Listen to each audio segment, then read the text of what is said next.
Hello students, welcome back to another video of the IELTS. In this video, we will be discussing the short answer questions that you might encounter in the listening test. These types of questions are not very uncommon and you will likely find some of these questions during the test. First of all, we will look at some of the general features of these questions. In these types of questions, you have to write a short answer using information from the recording for a given question.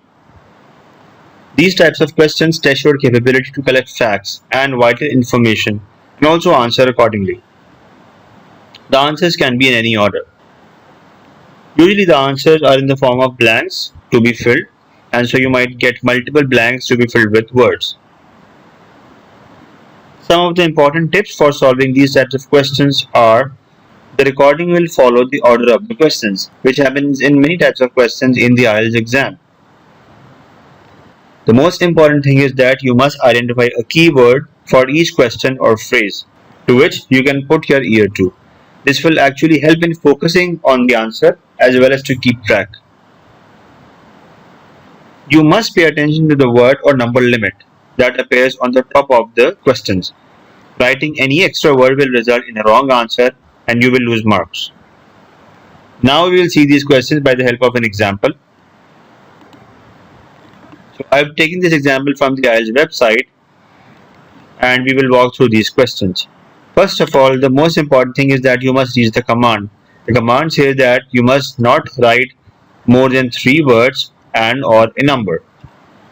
The second most important thing is to select keywords. So in the first question or phrase, we can see that social contact can be used as a keyword. This word will be used to pay attention during the recording. In the second question, we can mark the community group as a keyword as well. In the third question, we can use the word community activities as a keyword.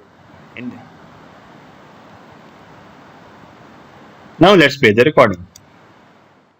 You will hear an extract from a talk given to a group who are going to stay in the UK. Good evening and welcome to the British Council. My name is John Parker and I've been asked to talk to you briefly about certain aspects of life in the UK before you actually go there.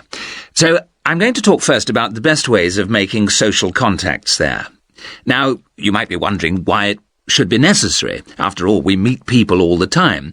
But when you're living in a foreign country, it can be more difficult, not just because of the language, but because customs may be different. If you're going to work in the UK, you will probably be living in private accommodation, so it won't be quite so easy to meet people. But there are still things that you can do to help yourself. First of all, you can get involved in activities in your local community. Join a group of some kind. For example, you'll probably find that there are theatre groups who might be looking for actors, set designers and so on. Or if you play an instrument, you could join music groups in your area. Or if you like the idea of finding out about local history, there'll be a group for that too. These are just examples. And the best place to get information about things like this are either the town hall or the public library. Libraries in the UK perform quite a broad range of functions nowadays. They're not just confined to lending books, although that's their main role, of course.